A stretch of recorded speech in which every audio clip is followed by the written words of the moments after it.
I hate boats almost as much as I hate elves. And what I particularly hate are people who keep me on boats longer than I have to be when there's killing to be done. You got it? In other words, ladies and gentlemen, welcome to the Fluffenhammer. Roll those funky, funky tones, if you please.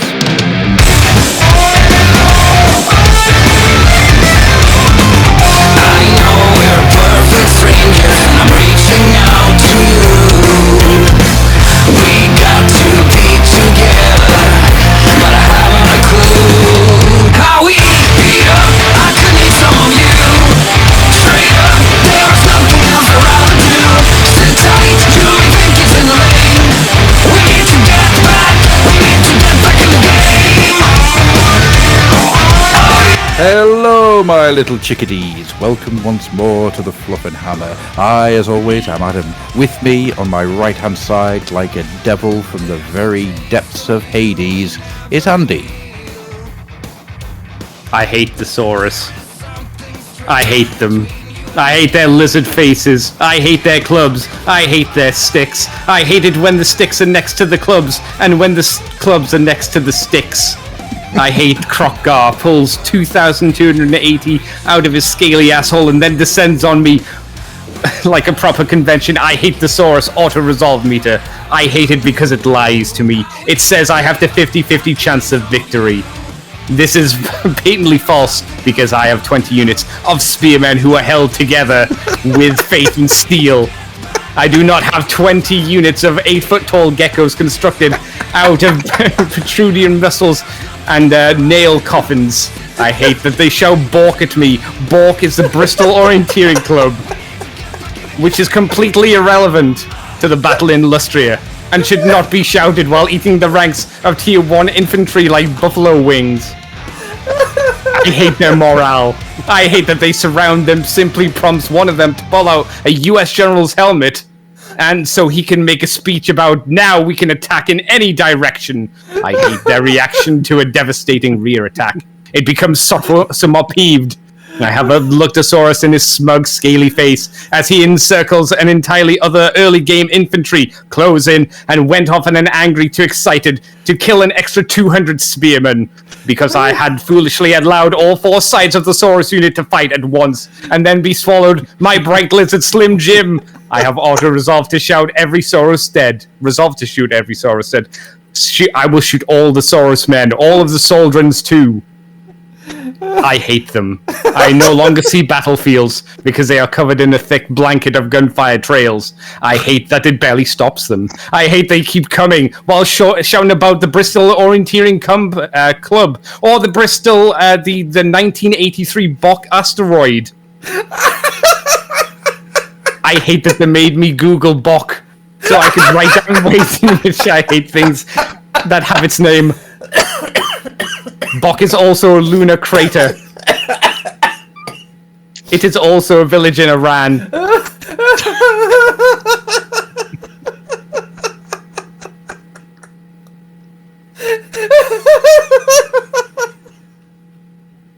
If anyone would like to send assistance to Andy or Adam in their times of need, send a message to the Fluffenhammer.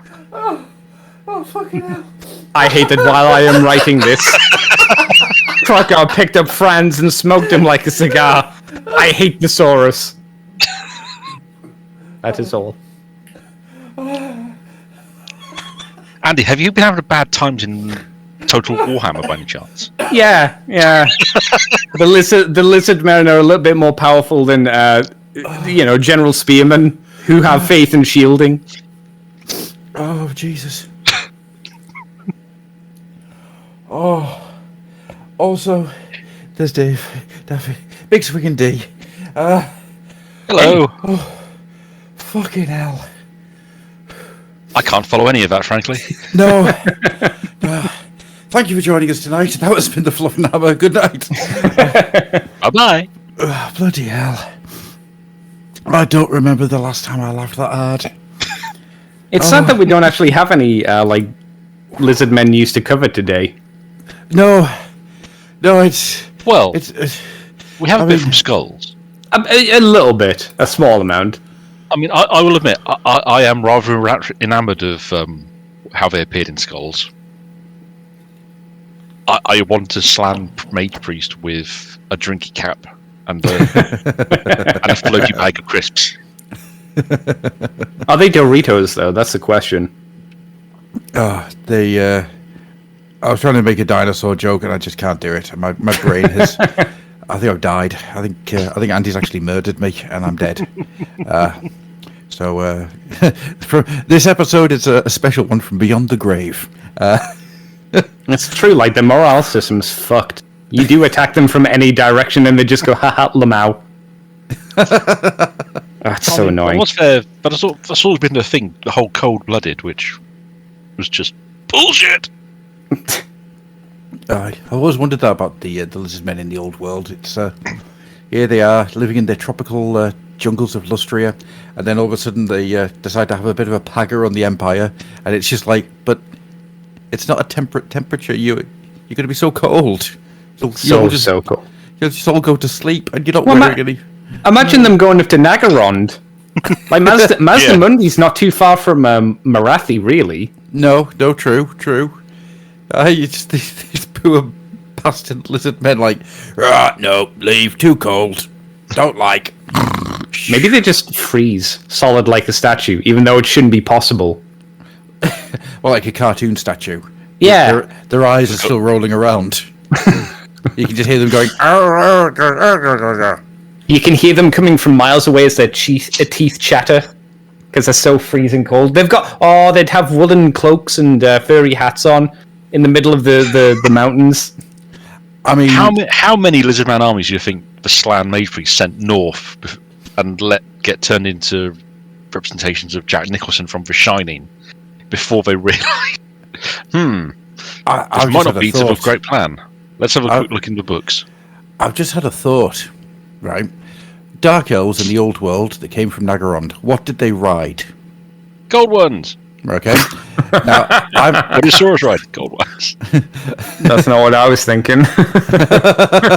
Slaves. What? No. Anyway. No.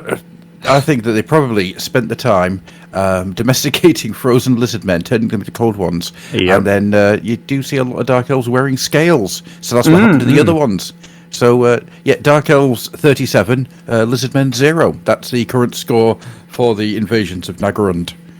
And I mean, all of their ships are pretty much on the backs of giant sea serpents in some form or other as well. Yeah, they just kept feeding a Croxagore until it went in the water. That's all. That's all it is. Do you think like a dark elf merchant was just like walking around the mountains one day and just saw this massive dead land full of dead lizards and went, "Idea. I could take them," and then he stripped them and used all the stuff, and then 10 years later came back and went, "Oh, it's full again." There's a business opportunity here, I feel. And that dark elf was Eustace P. Watermelon, and he left his job of seal clubbing to strip lizard men. Oh, they totally would be seal clubbers, wouldn't they? Especially in Nagarond. They'd love it. I've just realised, of course, that the joke of Eustace P. Watermelon will probably reach nobody, because that was the name that I used to call CFM under CFM being the Cumbrian radio station. On a Sunday night, there used to be a call-in show, and I would call into the name of Eustace P. Watermelon. And I'd tell people about my seal clubbing holiday trips. I get the closest thing you'd get to seal clubbing in the old world would be like Skaven, right? Because there are a lot of Skaven in the kind of that region of Nagarond. Skaven everywhere. Well, that's true. Yeah.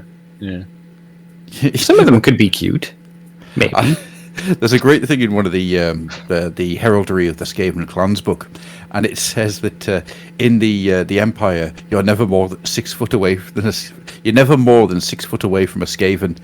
It's just, that's a wonderfully weird idea, isn't it? That's just horrifying. Yeah. Love it, and just makes Altdorf more into London than I'd care to imagine. Anyhow, it's all right. London's not so bad. I just It's too big No, for it me. is. It's I'm worse. I'm a It's country worse boy. than you think. It's not Wolverhampton, which is the actual armpit of the universe. I don't know. London's pretty bad. London's just busy and full No, of people. London's pretty bad. It's good. It's all right in small doses. I've Yeah, like through the TV. That's as best as it gets. I've managed to keep to my surprisingly good and proper way of dealing with London, which is to only ever go there once every 9 years. And so far, I've managed to accidentally do that every single time. I think it's acceptable to go to London as like a transport hub destination, so you're going somewhere better. Like, you have to go to London to get a plane or a train to somewhere else that you actually want to go. Yeah. I mean, the only last time I went to London was to see Jurassic Park with a full orchestra. Which, Oh, that's cool. yeah. And then, of course, the Natural History Museum, which is amazing. Sure, yeah, definitely. Well, my, London my, is- si- my, si- my sister and her kids live in London, so I have no choice but to go there from time to time. Oh, I'm sorry. You have my It's fine. sympathy. They have my favourite Forbidden Planet and Salute's fair once a year. So True. Salute's something I'm going to have to find a way of getting to at some point. It's just so far away. So far away. I think other people in this call should go to Salute for me and then make a video of their time there. That's why I want people to go to Adepticon and what's the convention going on in Birmingham soon? Gamescom? UK Games Expo. UK Games Yeah, Expo. that's the one. I want people to go to that so I can see what it's like. Yeah, Yeah. I want to go to that one as well. We should all go to Adepticon Wow. and then just stand there in the doorway going, it's full of Americans. I'd I'd love to to. like passport control into the States. Yeah, it's full of Americans. Yeah. Last time I was in the States, this giant guy behind the thing asked, where are you staying? And so I told him the name of the hotel, and he went, right, which one? I went, what? And he went, yeah, there's 5 different hotels in Orlando with that name. Shit. Don't you know? It's the one that we booked in. Yeah, it's the one with our name Yeah. on it. Yeah. Bye.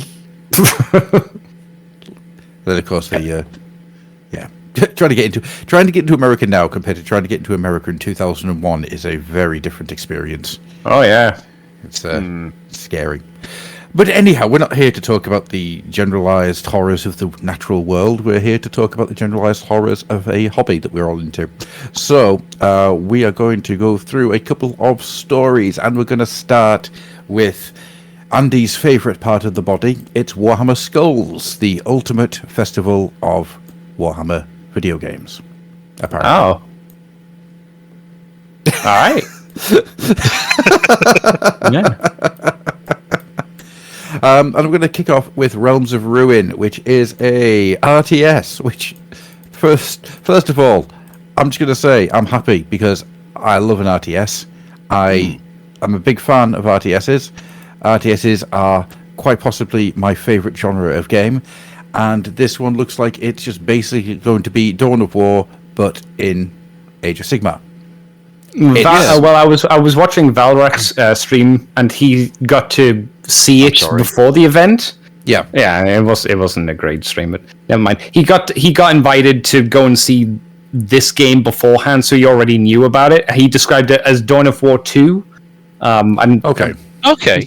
I'm not But sure this- if he actually knows what that means, because I don't know his breadth of gaming and whatnot. Whether he knows, or whether that means that this is going to be base building, or if it's going to be Dawn of War 2, where it's more squad based and you can have your little squads and you're going to do a mission, but you're not going to be able to build up your force. Or it's going to be the terrible version of Dawn of War 3, where it tries to combine both and fails at both miserably. Yeah. So hopefully it's not Dawn of War 3. Hopefully it's either Dawn of War 1 or Dawn of War 2. That's what I'm hoping. I mean, the way Yeah. we described it, it sounded a bit more Dawn of War 2. Sounded Yes. a bit more hero focused. Yeah, that's why. That's how I felt from the tiny bits that we got from the game. Yeah. Although Yeah. I must confess, watching that initial teaser as it went, I was just thinking, are they doing a Souls alike? I wish. Because that is Stormcast. That's perfect for a an off-brand Souls-like type game. You got all the chambers to pick from to give you a bit of variety.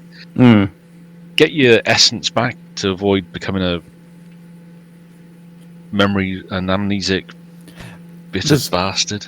There's another way of doing it, and it's you start off in Shaiish, and you are a deaden, and your entire purpose of the game is to basically build yourself up into being something, whether it's, I don't know, you end up being a chain rasp, or you end up being one of the more interesting parts of the what the fuck, the Night Haunt. That's what I was trying to think what they were called. I was like soul hats, no, soul ghosts, no, spooky soul men, no, yeah, the Night Haunt, and it's, you know, you're building yourself up to becoming one of those in-depth parts of the the Night Haunt army.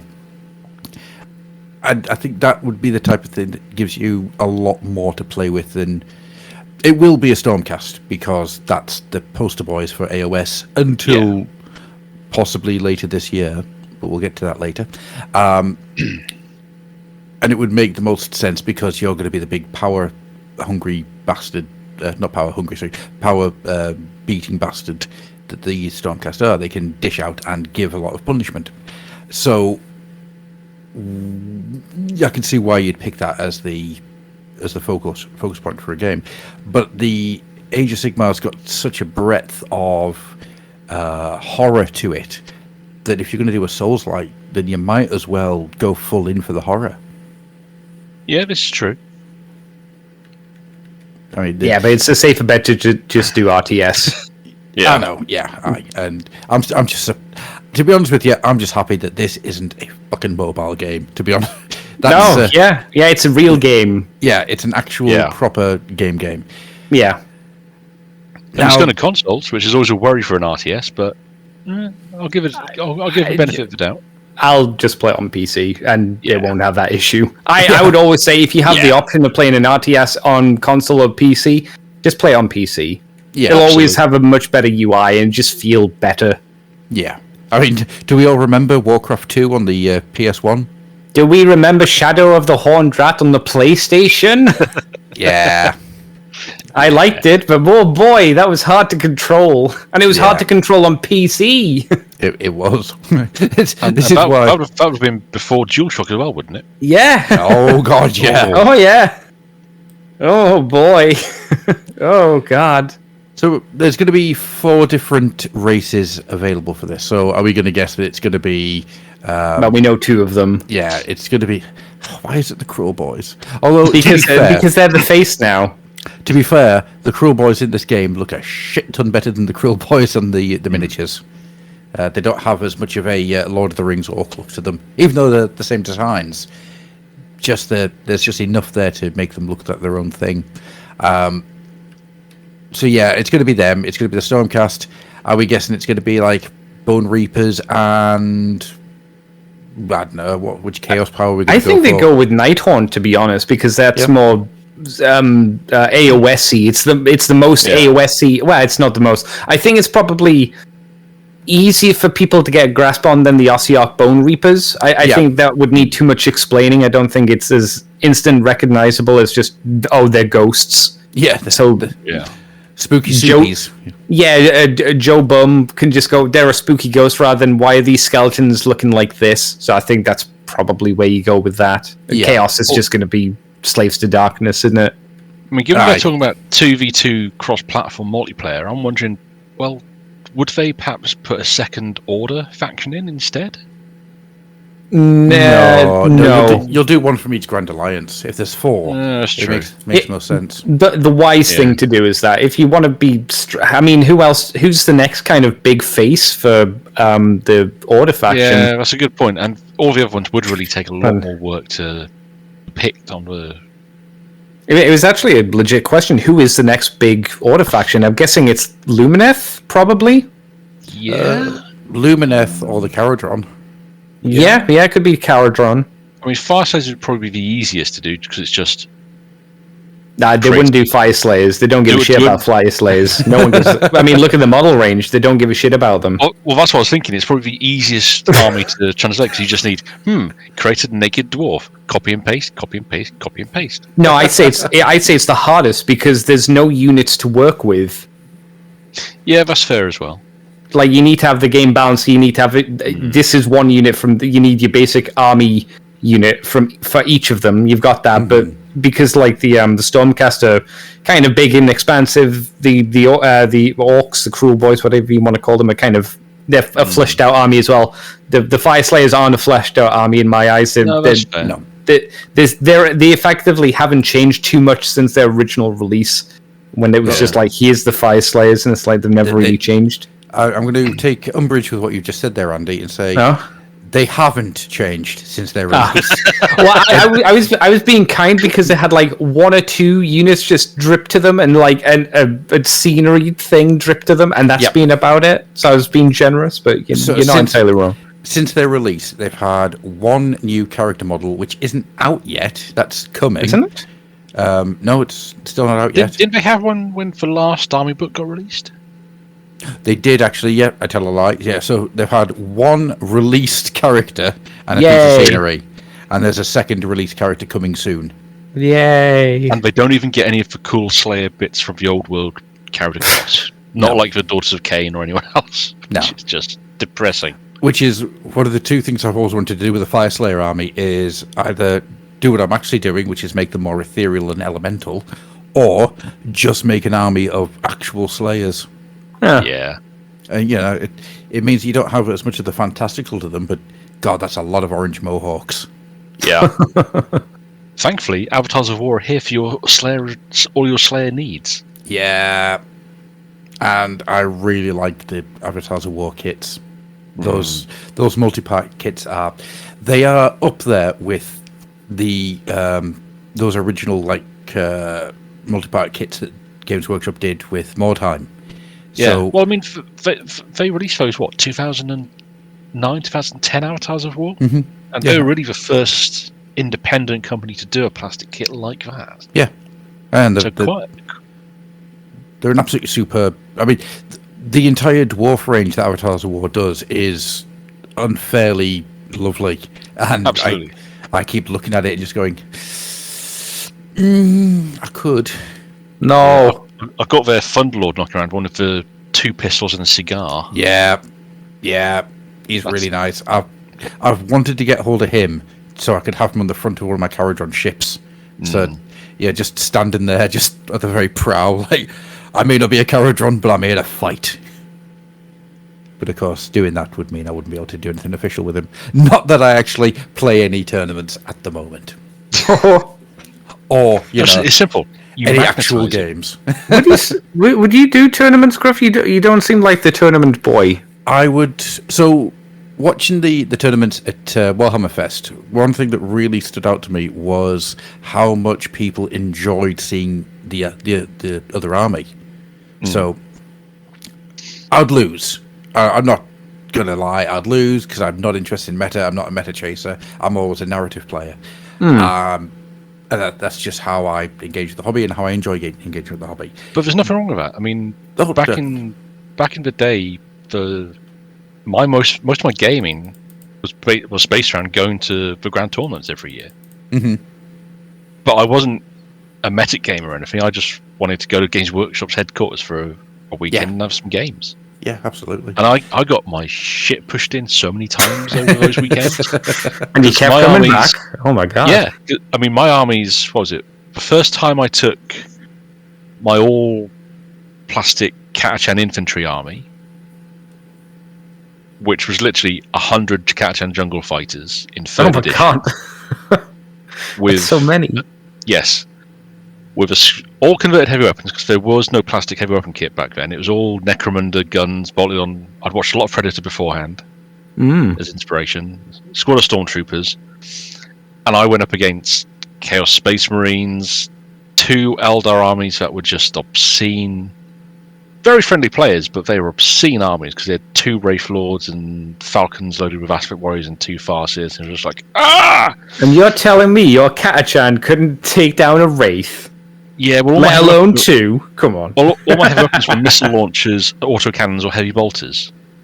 Nothing above strength 8. Oh, it's so sad. Which against a Wraith Lord is not a good time, I'll tell you.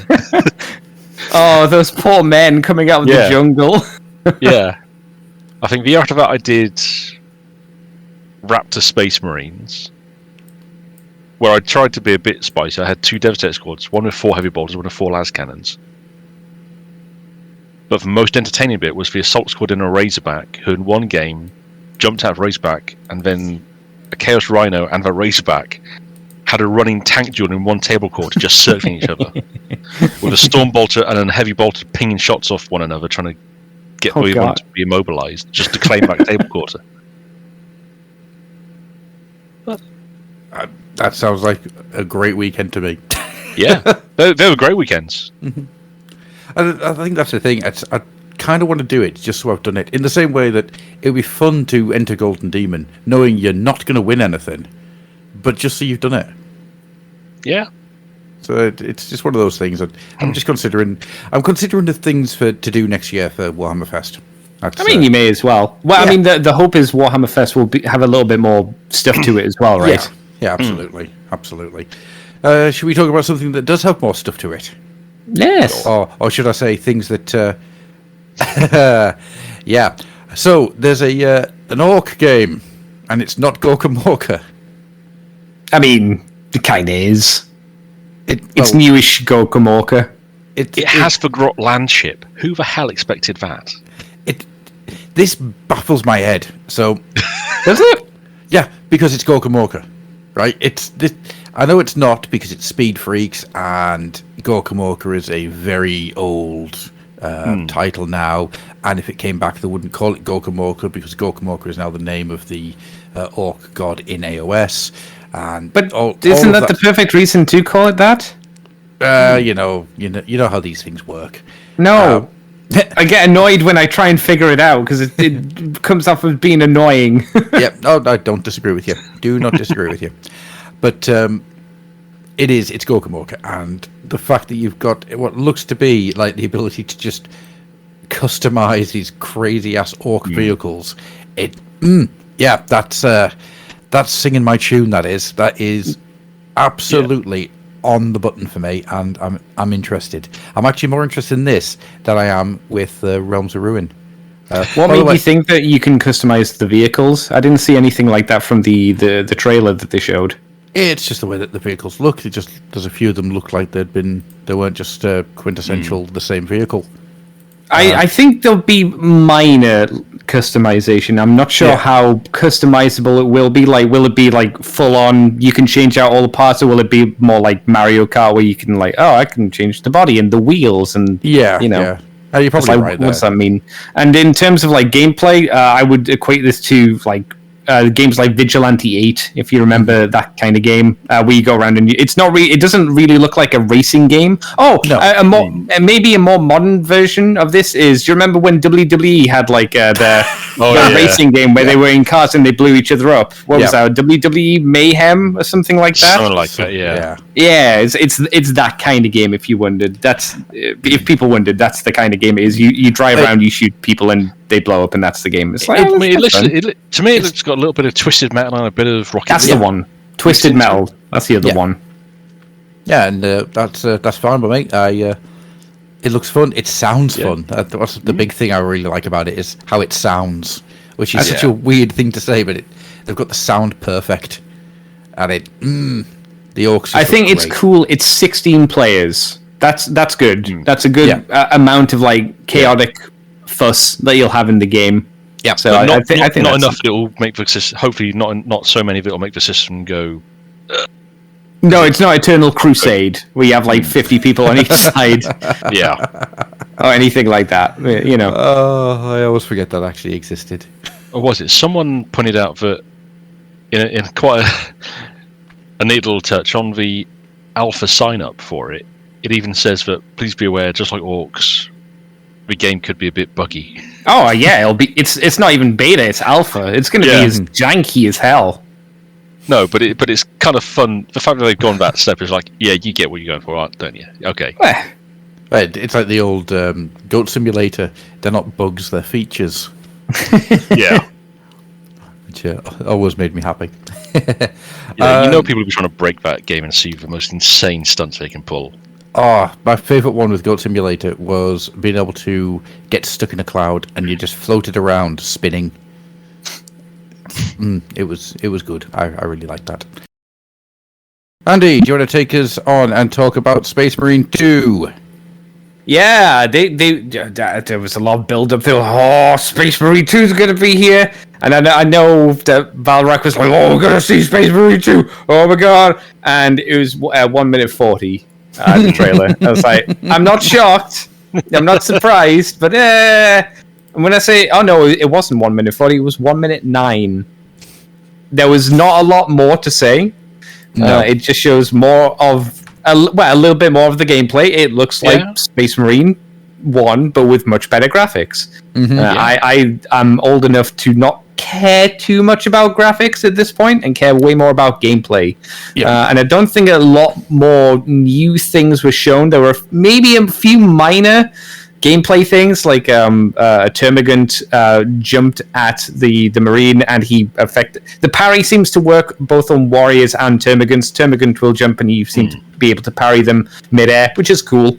I wonder how easy the parrying system will be. I'm guessing it's not going to be like Bloodborne or Dark Souls or anything like that, whereas it can be quite tricky. I imagine it's going to have to be a bit more generous, just based on, it'll be a game for everybody. But they didn't show a lot. They showed the collector's edition again, which I was like, oh, Jesus Christ, no. Yeah, they are really trying to sell that. Yeah, they really are. And it was on display at Warhammer Fest. How's it look in person? It looks nice. Yeah? Yeah, it looks exactly what you'd think it looks like. It's nice. All right. Yeah, I can't really say much more to it than that. It's a statue. It's not even a statue you get to paint yourself. It's already painted. Yeah. I mean, this is obviously for the game collectors. I think it might have been okay to put like a little tiny miniature in there as well, like a GW minute. Like how you get free Primaris when you go to GW store to paint. Just throw one of those in. GW can afford that. I must confess, I was worried they were going to put a Titus miniature in the collector's box. Yeah, I can see that. That would be annoying. Would have hacked off an awful lot of people. Yes, it would have been funny though, because it would have pissed off so many people. Although I do like how they are doing it. I do find quite funny. Yes, I will mention as well. Collector's Box has an exclusive game cover artwork box. You can swap out the head for the Taika statue with an uncovered helmet head. There's an art book and art on making of Space Marine 2, and a steelbook. I would say don't bother personally getting the collector's edition, but if you want to, obviously, rock and roll, go ahead. What did the boys think of your whole minute of new footage? What do you think, Big D? Looked all right. All right, it's cool. Titus smashing nids. Yeah, simple as. I'm kind of concerned that that's going to be the only enemy type you face, though. I mean, admittedly, given how they're pitching it, nids is normally all you need to be facing. You don't want anything else, but it's are you hoping there'll be some other armies in here as well? Well, I mean, Space Marine 1, the fact that you had orcs and chaos, that gave you a nice bit of variety, because they did fight in different ways, and you had to think differently to some extent. Yeah. Nids, I mean, really, unless they're really going to go hard on making each of the bioforms really distinct, that could be really tricky to get across, because if it's all just hordes of termagants and hormigons in space with a big gribbly hitting here and there, that's not really an exciting gameplay loop. Well, from my perspective, the termagants are basically filling in the role of just the normal boys from the first game who would just run at you and you gun them down in big waves, or Gretchen, The warriors are fulfilling the role seemingly of the knobs who would take a bit more slapping. And granted, those are the only enemy types we've seen so far. We've seen stuff in the background, but nothing else. I wouldn't be surprised if you'd thought maybe they'll have the new Khan effects. That would be quite nice as a boss fight of some description. I'd be surprised if they didn't, to be honest.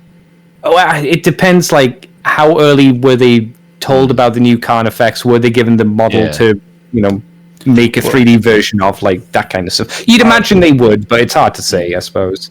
I was going to say, right, they are some last edition looking Tyranids, aren't they? Yeah. There's it makes you wonder.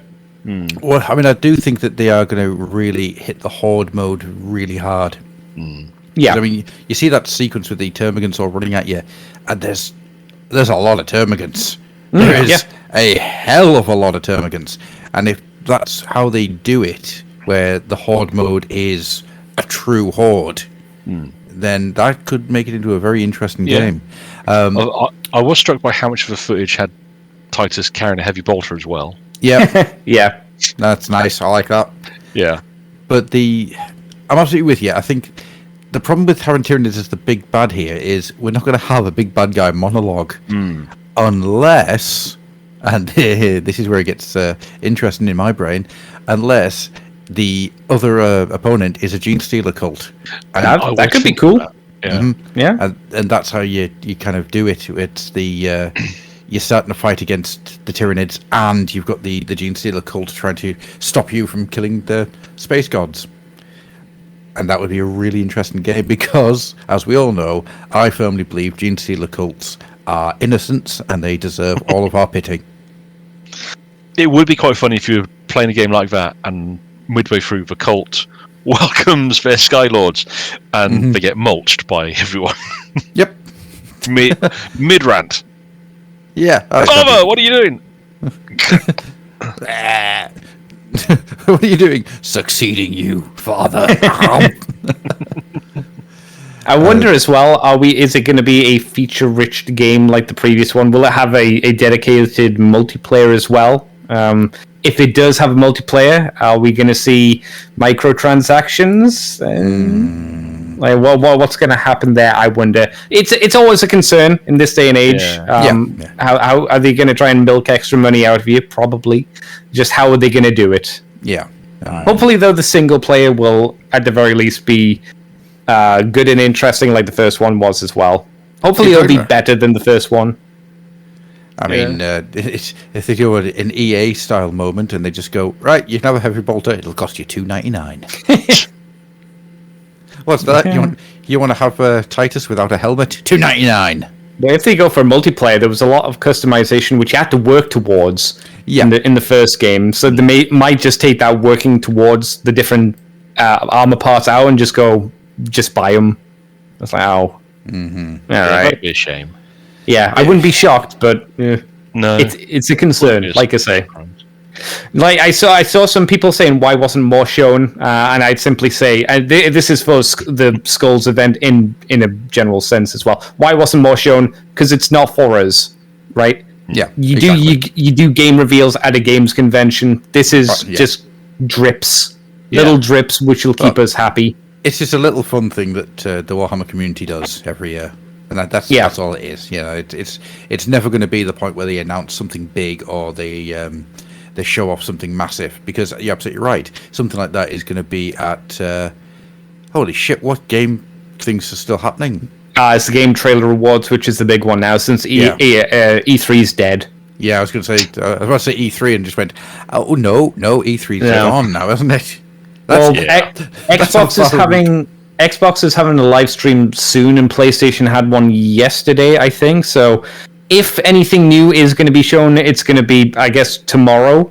I'd be surprised if Xbox shows anything. I have a feeling we're not going to see anything for just a while until like the next main big trailer.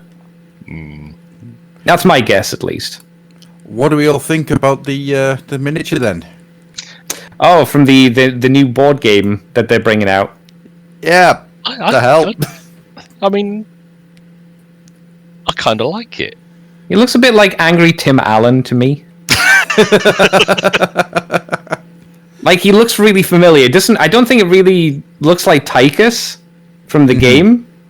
Not from the first game, at least. But I don't even think it looks like him from the second game, from the statue. Like, if you look at the statue, yeah, that's true. the faces don't look the same at all. Obviously, like, scaling down and stuff, it doesn't look the same. But for a miniature, it looks good. Yeah, Good enough. I know I'd quite like to get at least a couple of this one, because one would go my Ultramarines quite nicely. The other one I could use for parts quite handily. Mm-hmm. Because that's a kit basher's delight right there, that miniature. It's one of those weird things where you look at the miniature and you just go, yeah, it doesn't look like Titus very much. But then you look at Titus himself and just go, oh yeah, it's because you look really fucking dull, don't you? Oh. Yeah, well, he's an Ultramarine. Yeah. I mean, he's got nice armor. Yeah, absolutely. I thought you were going to say he's got nice eyes. He's like Livio Ramondelli. He's got eyes you could sink into. Oh, it's just so deep and blue. Oh, it's like the ocean. But there's horrors beneath those depths. Yeah, about 5 people just went, what? Livio's eyes? Yeah, I mean, it's Titus is... he's not one of the Space Marines that's got a recognizable face. Should we put it that way? You know, Well, he does have a particularly angry face in this instance. In the miniature, he does. But that's probably because he's angry about being demoted to lieutenant. Despite 4 service studs in his skull. Yeah, which really looks sore. It's like, would they only just put in? Like, god damn it, mate! See a doctor. Does anybody think the concept of the game is this board game is quite weird, because it is one player controls Tychus and then the other player controls 20 Termagants and 2 Ripper Swarms? Yeah. It's a marketing piece, isn't it? It's going out and Target in the States. Yeah. Probably not very many. Game might get it in a very small run, but I'll be surprised if it does, given how some of these other ones have performed.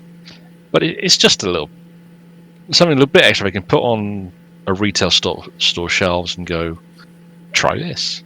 The difference with the other one is the one I'm thinking was the Necron one, where there were multiple players who could play as one guy and they fought. It was a exploration kind of co-op game. Yeah. This is 2 people play this game. One person plays with one model, and the other plays with 22 other models. Yeah, and it's going to be a massacre for the most part. So one player is just going to lose probably 90% of their forces, I would imagine. The concept of the game seems quite strange. Well, I see what you're saying, because you're not doing anything. No. You're just rolling dice to shoot, and it's bang, bang, bang, bang. But then we don't know what the rules are. So No, of course. Yeah. But generally the rules to these games simplified, but generally fun to have roll some dice with. I mean, it's the epitome of the beer and pretzel game. Everything that is push fit, get it ready to go in a few minutes, and then waste, what do they say, half hour of gameplay time? I usually play for half hour, and it's all done. Yeah, it's one that I bet we'll see a lot of people playing in the board game cafe at next year's Warhammer Fest. Just it'll be, I've got an hour to kill. Do you want to see how many Termagants you can destroy? Yeah, something like that. And you're absolutely right. I'm going to use the word that makes my tongue turn black and my soul die. Oh no! It's synergy. Oh. Yeah. I get why it's coming out. I 100% understand why it exists. That's all it is. Let your hate flow through. Fucking synergy. It's why all this week I've been making jokes about Miss Marvel and fridges. Right. Well, if it was done in any way that wasn't painfully obvious, It was in Spider-Man's book as well. I know. Yeah. In no way am I laughing at, haha, Miss Marvel got killed. What I'm doing is going, haha, Marvel, you're just fucking idiots. I'm doing both. I'm doing both. I don't care. I thought she was crap. Well, I've got no feelings about her either way, because I've never read a book with her in. Not on purpose, it's just I don't really read Big Two anymore. But that's just me, and I'm not going to get into that particular kettle of fish. Marvel films are shit. Anyhow, moving on. Total Warhammer 3. We've got Here's Harry the Harry. Hammer. It's got Harry the Hammer. Right, this is good. This makes me happy because Harry the Hammer is an old joke. It's like so old, so old, and I'm just happy. And I wish I could play Total War 3. Andy plays Total War 3. I do. I hate the lizard men.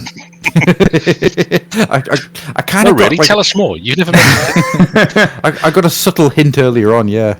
Perhaps, yeah. No, when this name kind of cropped up in again Valrak stream, I was like, oh, is someone taking the piss? Harry the Hammer? Oh, what's his real name? And then it was like, oh, it's Harold Hammerson, and I went, yeah.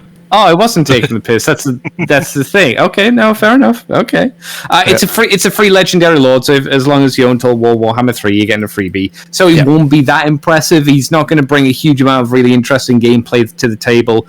He'll have an interesting start location, might have a few different traits, but he's not going to be a big game changer for obvious reasons. But his model looks nice. and he's free, looks fun. Yeah, the thing I was hoping for was they showed off an undead kind of lord, and there doesn't, as far as I remember, there are only vampires who really lead armies apart from necromancers. That's kind of your options for undead forces. So this was the first time, seemingly, that there was an undead skeleton lord. But I have a feeling if that's being added, it's not being added here. It might be coming later. The latest patch add. What does it also say here? This iconic took pride. The latest patch adds. Is a big one. New updates for Bretonia, new regiments of renown. Maybe that'll be the case. Plus the new endgame features with dwarves and okay. How dare you, sir? For the outrageously popular Chaos Dwarfs. They're the words. If you're going to read them correctly. Outrageously popular Chaos Dwarfs. Also overpriced. They've increased the price on these guys quite a bit more than the other previous ones. Well, there's a reason why they're telling you that they're outrageously popular, isn't there? I would have bought the Chaos Dwarf back, but it's too much money for what it is. Now. Absolutely. I mean, It'll be on sale eventually. Oh, well, yeah, obviously. It's on sale now because of the skulls, but it's only 10% off. So it's like, yeah, I'll just wait until it's more. There's a reason why the overall ratings on it are mixed. Yeah. On Steam. They're not good reviews because even $17.99 with 10%, it's $19.99, 10% off, $17.99. It's too much for this. Yeah. Too much. Yeah. It's not worth it. When you do get it for cheaper and you start streaming it, know that I will be there every second licking the screen. No, you won't. I stream too late. You need to sleep. Don't lie. Right. I'll fight through my medication to watch you play Chaos Dwarfs. I must see the Chaos Dwarf hats. They do look neat. It does look like a fun faction. Have you guys seen the I don't know if it's an award or a hack or what, but it's hang on a second, I've got it saved here. I was meant to put it onto the group earlier on. It is your hat gets increased by 300%. Yeah, that's from Oki. Oki made that mod, didn't he? Right, is that what it's from? More than likely, because I'm pretty sure he made that mod. There you go. He also made Archeon's horns 300 times bigger as well, which was quite funny. There was another mod he did as well, but I can't remember what it was. It's just like usually just make the thing bigger so it looks stupid. It's quite fun. It is. Big cool hats. Cool dude. Nice. Hat length increased by 300%. And the picture, it makes me so happy. They're like giant chimneys on their heads. Yeah. It's great. So good. Bless the modding community. Should we talk about Power Wash Simulator? That's not much to talk about because they didn't show anything. They just said, "We're coming." Well, all right. Yeah, it's fun. Much? Honestly, not really for Power Wash. It's kind of not. Is it not? Because I've heard of Power Simulator, but I don't. No, the last crossover. I don't understand the appeal. The last crossover they had was with Final Fantasy VII Remake, which makes sense because they're both Square Enix properties, so why not? Power Wash Simulator is shockingly really popular. People like it. They like the simple task of going and washing things, not in real life, but in a video game context. But I mean, it depends what you're washing. Like, if you're washing a Lehman Rust tank, that could be quite fun. If you're washing the battlefield of like dead corpses, I think that'd be more fun. You know, What You know, if it's Not just so much a- if you have to wash a great and clean one. that could be fun as well. Yeah, you make it the horrible, the clean one, the great clean one. Until you have to ask him, lift. The great clean one's just a fan thing, though, isn't it? It's not it's not official. Ah, damn. No. It's, Shame. it's just an amazing piece of fan work. Though it So did good. turn up on Rogue Hobby's It did. cursed miniatures. Yeah, that was a fun Iceberg. video. That was a really fun video. Right, Dark Tide. Dark Tide's getting a Nothing. bit of a, yeah, it's getting a bit Bad of nothing. Here we go. It's though. still got a Chaos lot of Spawn. fixing to do, unfortunately. Yes. I will say I dropped into it over the weekend and it was much improved from when I played it last. It's still Much got a more long way stable. to go. Yeah. A long way to go. It's kind of like Vermintide. Vermintide was kind of shit when it first came out. And it got a lot better as it got fixed and patched and added to. Unfortunately, people were hoping that Dark Tide was going to, I, like myself, was hoping it was going to have a lot more to it. It doesn't. It's really not worth buying at this point in time. Wait maybe a year and it will probably, hopefully, be by then really good and worthwhile and cheaper. That's fair. Yeah, that's fair. Yeah. Shame, but fair. Yeah. At least the dev teams seem like they are committed to it, which is always refreshing. Yeah. But not surprising because it was kind of what they did again, like I said, with Vermintide. It shows they will fix it. But it does mean that for the future, it seems like never just buy their game. Don't buy their game until it's been out for a while. Yeah. If that seems almost like if that's how they want to do it, you should also follow suit and not buy it at full price. Unfortunately, that's how I see it, at least. Yeah, no, that makes perfect sense to me. We got to see a lot more of Rogue Trader, though. Well, not a Yeah. lot more. A decent amount more of Rogue Trader, which looks, again, interesting. It looks a bit like Baldur's Gate, Divinity, Sin, original, whatever it's called. Just kind of those. 40k, which Yeah, I have no problem with. It's Shadowrun. It's Yeah. that Shadowrun game that came out a couple of years ago, which, by the way, was fucking excellent. And to be honest with you, that's all good by me. I'm all happy with that. I was kind of hoping to see a bit more of this RPG part of it that they were starting to talk about. You know, but yeah, there's still not a lot of game. It doesn't show a lot of the game. It's only like you go around the map. They only show a really small amount of how the combat works. Really small. yeah, Yeah, I mean, I watched someone play, I think, in some of the alpha gameplay late last year, and that looked just like, I think, the first hub you come to. And that looked quite interesting with how the different RPG and combat elements mesh together. Yeah. So I'm cautiously optimistic on that one. I got burnt a few years back on a Kickstarter for a sci-fi RPG where you were supposed to have total control of your crew of a ship, and the company went, bye, we can't do this anymore. But this one looks like it might be able to stick the landing on that. Yeah. I'm cautiously debating, 'cause, Warhammer Plus sent out a discount voucher a few weeks back. Did they? Yeah, for 50% off the digital developers edition. So rather than $100, it's $50. Wow. Which actually, that's that's not too bad to my mind in the grand scheme of things for what you're getting. No. I'm debating it. I got my tax rebate this week, so I'm thinking, should I? Give it a go. I don't have the money to be that carefree. I would wait to see what the game is like and see what general consensus is. It does look interesting, but games, especially in like 2023, can come out in really bad states. Redfall is a great example. Granted, this isn't Owlcat is not the terrible company that put out Redfall. It's always worth being cautiously optimistic with video games at this point in time. I did like that they showed that there is going to be ship combat. It's going to be obviously the same as the standard combat's not going to play any differently, but to be able to fight things in your own rogue trader ship, that's fun. I appreciate that. It's not just going to be it's the text conversation thing where you pick from 3 options and it rolls the dice effectively. There's actually going to be tactics there. That's good. That's good. Absolutely. And I love that you have your Space Wolf who could join you, and he looks massive compared to everyone else. Yeah, he's got good design to him too. He's not just in standard. He doesn't look just boring Space Wolf. He's got pelts on him, and he's got an interesting head design. You know, it's just the right amount of wolf. Yeah, space, which is a hard balance sometimes.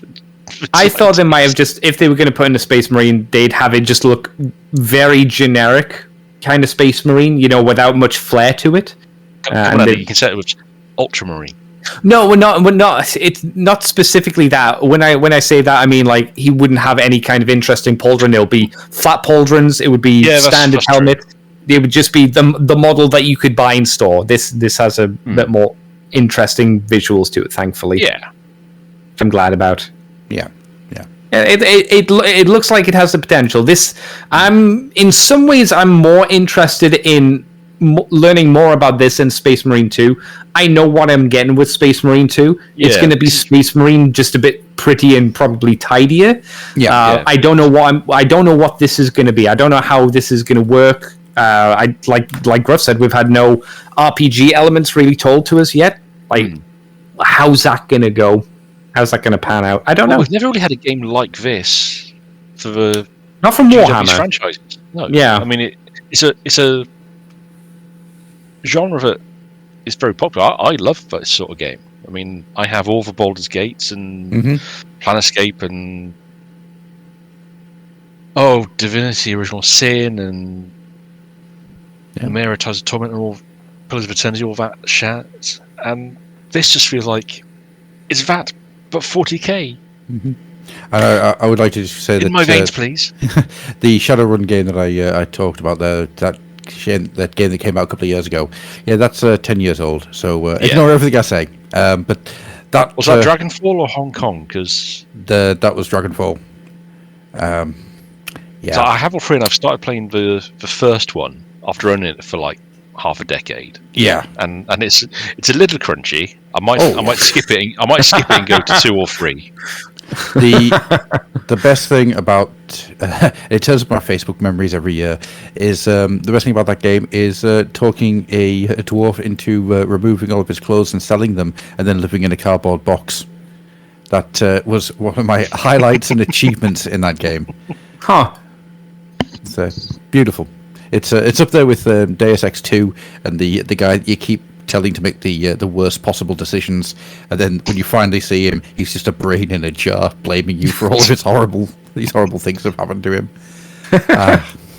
It's just like a fanboy in Mass Effect, Werner, who you just keep telling to leave you alone, and eventually he does himself in. Yeah, by trying to jump into a moving car chase. That's the one. Right, Warp Forge. It's a card game. There's some Leviathan stuff. Right, cool. Moving on. Bolt Gun. Bolt Gun is out now. It looks good. I will get it when it is cheap, because there's no point me paying full price for a game that I will barely get to go near. Do you remember that they showed like special Bolt Gun controllers? Yeah. And they're just blue controller and white controller with blue button. What? Yep.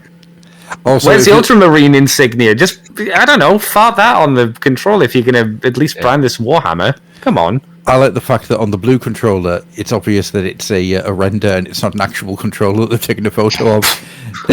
You can see on the D-pad that it's a render, and it's like, oh my god, could you have tried any less? Blue. Blue. Yeah. Blue. I mean, it looks like it's a really fun game. I'm really tempted by it. I do want to play it. It's a surprisingly low, even for the sort of game it is. I wasn't expecting it to be under £20. No. I was because it's an indie styled title. You know, Proteus is another styled game in that kind of genre. There are a lot of games that fit this kind of old Doom style that aren't that much money. I would have been more surprised if it was over 20. I would have been like, you're ripping people off because of the brand name. Oh, fair enough. Yeah, I think if it drops down to a tenner at any point, I'll probably grab it.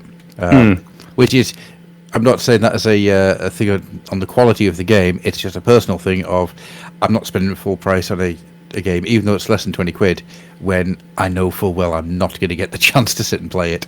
It's just, yeah, it's one of those. I'm going to hazard a guess. It'll either be a tenner by Christmas, or it'll be in one of the humble monthly choice bundles for like 11 quid and with 5 other games. Yeah, and that'll be the point where I get it. I think something like that. Other game news: Warhammer Vermintide 2 got some dwarfy levels. I didn't know Warhammer Vermintide 2 was still going. To be honest, yeah, and I mean, awesome, because that's cool. It's all well and good. Orcs and Battle Sector and Blood Bowl 3 gets Lizardmen, and the video for the Lizardmen is charm personified. I love that trailer. Yeah. Everything about that trailer was just. It was okay. I think my issue with it is I find Blood Bowl kind of boring. But that's a me issue. It's maybe it could have been for a trailer. Maybe could have been a bit faster paced. Just speed it up just a little bit to give a bit more impact to it. I don't know. I mean, I have no interest in the game itself, but the fact that they presented Lizardmen Blood Bowl team in such a charming fashion, and I mean, the Slan Mage Priest, who's clearly a fan, the cheerleaders. It's fun. It's really fun. Yeah, it just looks daft and fun and what Blood Bowl really should be. Yeah. Just a shame the game, by all accounts, isn't really that yet. No, it's bad. It's really bad. It's buggy as all hell. Is it? Still? Yeah, like really bad. Been out for ages, right? Yeah. Oh dear. Yeah, really bad. World of Tanks Modern Armour's got some more stuff. There's new leaderboards in Shooter Blood and Teeth, which is a game I forgot existed. Chaos Gate Demon Hunters. That's a game that I would like to play at some point. Really good. Yeah, really want to go with that one. It looks that one is actually in this month's Humble Choice Bundle, so I'm probably going to get that over the weekend. Due to other things that need to be paid for, I will not be getting that this month. I'm not sure your computer could handle it, to be honest, Gruff. I probably couldn't. I was going to have a look to see if it came out on Xbox, because if it's out on Xbox, I'll give it a shot. I don't know. It might be. No dear. It's next come like they've done a lot of those on consoles, so maybe. I'll just wait. Mechanicus is getting some final releases. This is a thing that came out of left field. Yeah, very. Yep. I mean, it's got a great soundtrack, but absolutely, yeah. Oh, okay, sure, okay. That's all I can say. Is like, yeah, okay. Yeah. Does it just me, or do the vinyls remind anyone else of old-fashioned blast markers? Oh yes, they totally do. Yep. Yeah. Yep. That's well played. Well played. That's fun. Yeah, round of applause for you guys. That's very cool. And of course, this week there are free games. Gladius is free. Gladius is good. I know, it's just every time, every Skulls rolls around, it's Gladius is free. Yeah. Every time. Still going to play it. Final Liberation joins an exclusive goodie pack of digital extras at GOG.com. I wonder if they've managed to get Final Liberation to work on modern Windows yet. Yeah, that's a good question. There's a few of those games that you can buy, but they don't work too well. No, the last time I tried Final Liberation, the orcs kept like vanishing off the screen. They were purple. They just went boom, gone. And finally, the superb board game Talisman Digital Edition can be claimed on the Apple App Store if you fancy a quick break from the horrors of the far future. Quick? Why the hell would you say a quick break? It's Talisman. Jesus! What the hell is wrong with you, Warhammer community? How many hours did we play and not get anywhere close? Was it 2 hours? 3 hours? 3 hours. We've done a 3 hour game. I mean, we didn't even get close. You're just jealous because my pirate had a nice vacation at the seaside. If you remember back to when we were doing that originally, and there was like 8 of us playing it, or however many there were, we did it for 6 hours before we gave up. Oh God! Oh yeah, for your bachelor party. Yeah, Jesus. Yeah. Jeez. I couldn't remember. Did we give up? I thought. No, you're right. Yeah, we did not finish it. No, because it was getting too late and we were all getting absolutely knackered. And we were like, maybe we should do something while Here we are playing Talisman at Centre Parks. Maybe we should go outside. It's warm. To be it's nice. fair, that bachelor party was really fucking cool. I enjoyed that a lot. Oh yeah. It's. I know it sounds really weird 'cause it was mine, but it's the best bachelor party I've ever been to. Because it's everything I really enjoy. Good chatting with people, and then board games. You forgot to mention outside under the hot water where you look like a monkey, which was great. Man. Sitting in the hot springs. Yeah, that was it was fun. That's absolutely brilliant. There's also some mobile game stuff, but we're not going to go into that because that's everything from Skulls. So let's get into some other bits of news that have nothing to do with computer games as such. And I've just seen the fucking gherkin burger that you sent me earlier on. It's back. Just that thing is just going to haunt me. So let's talk about some old world. Are we ready to talk about some old world? The oldest of worlds, yes. Mm-hmm. Go on. Right. So, old world development diary. I've actually picked up the wrong one. I do apologise. So we've got a load of information on the old world, and some of it is good, some of it is weird, and some of it is understandable. Yeah. So we now know where it's going to be, when it's going to be set. It's been a bit more focused, this release. So we know that the core factions are going to be the Empire of Man, the Dwarven Mountain Holes, and the amount of people who have lost their shit over the spelling of Dwarven has amused me fantastically this week. Dwarfen? I thought it was Dwarven. No, in Games Workshop, it's always been dwarfs with an F. It's never been dwarfs with a V. Is that how they were getting around copyright back in the day? I think it was just to stop them from being tokenized, because dwarves... Yeah, that's what I mean. Yeah. That makes sense. Yeah, and because if you remember, the original Warhammer Armies dwarfs was dwarfs, not dwarves. So, yeah, it's always been F. It's never been a V. I assumed it was... I assumed it was dwarf, but then dwarf for, like, multiples. You know, like gooses and geeses. Yeah. No, it's never been a V in Warhammer. Wow. Weird. Yeah, it's always been F. Learn. Yeah, it's it's just one of those things, and I was literally watching people lose their shit over it this week, going, "But it's never been a V." Oh, but it has. Oh, never. Sorry, never. I'm just like cracking open old like Gotrek books and stuff. No, they're Fs. Am I losing my mind? The Mandela effect. Hey, I had that before with a. So I saw a mention of a series of books called the Songs of Albion, and I just went, that sounds familiar. So I looked it up, and book 2 is called The Silver Hand, and my brain went, you've read that? And I went, no, I haven't. And my brain went, yes, you have. Fucking haven't. I went, oh, you have. There was that bit, do you remember, where he came out of the water with the silver hand? Oh, yeah. I quite like those books, to be fair. I honestly, I feel like I've Mandela affected myself, because I know I've read them, but I can remember nothing, and it's really weird. I must have read them when I was in like early secondary school or something. So, but they only just came out. My God! In this Gotrek book, it says dwarf with a V. It's just DWARV. Oh my God! Is the Mandela effect not just like you falling through into another universe? That's the idea, yeah. The Mandela effect is that a universe clashed and combined and you got stuck in the wrong one. And that's why the things seem a bit different. When reality is that memory is completely unreliable, and every time you access a memory, you actually access the last time you accessed the memory, and so your memory is mutated by other things you're thinking of and experiencing at the time you access the memory. Yay! I wrote my dissertation on that fucker. Nothing's real. Absolutely. Nothing that happened in the past is real. You cannot in any way prove any of it because it's all completely fallible. It's brilliant. Well, you can if you record it. Yeah. Shut up. What else we got? We've got the Kingdom of Bretonia, the Wood Elf realms, then the High Elf realms. That's a lot of elves. Yeah, I don't like that. I like the fact as well, if I don't know if anyone noticed this, when they first brought up the core factions page, it had good and evil on it. That's now gone, and it just has the core factions and the two lines.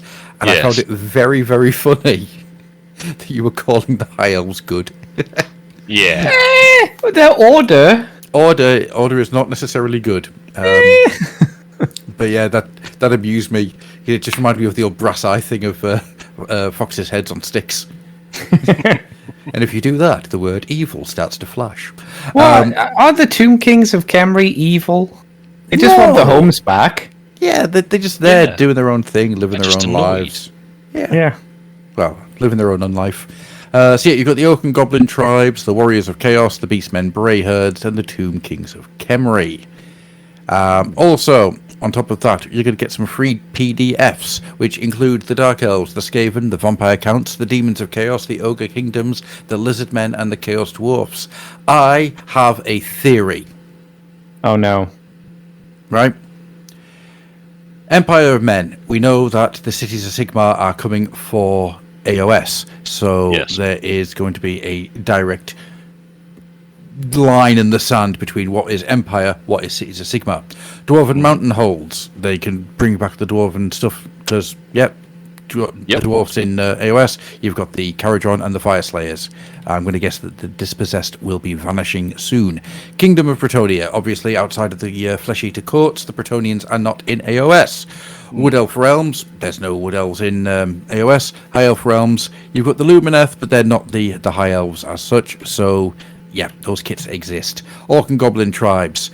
Outside of the Gloomspite Gits, the Orc and Goblins of the Old World are not in AOS, which means Yeah, the Goblin kit is literally from the old world still. which means I'm going to guess there's going to be a new Goblin kit arriving at some point in the not too distant future. That'd be cool. Be alright, if true, if it happens. That would be my guess. Warriors of Chaos, obviously there's plenty of chaos and stuff. Beastmen Brayherds, this is where my theory falls apart, because everything in the Beastmen, the Beasts of Chaos army, is from the old world. Well, apart from like maybe one character that we got Yeah. a few months back or something. Yeah. Tomb Kings of Khemri, obviously. So, in the factions that we're going to get in the PDFs, Dark Elves, Skaven, Vampire Counts, Demons of Chaos, Ogre Kingdoms, Lizard Men, Chaos Dwarfs. Everything in there except the Chaos Dwarfs, and until recently the Lizard Men were doing AOS duty.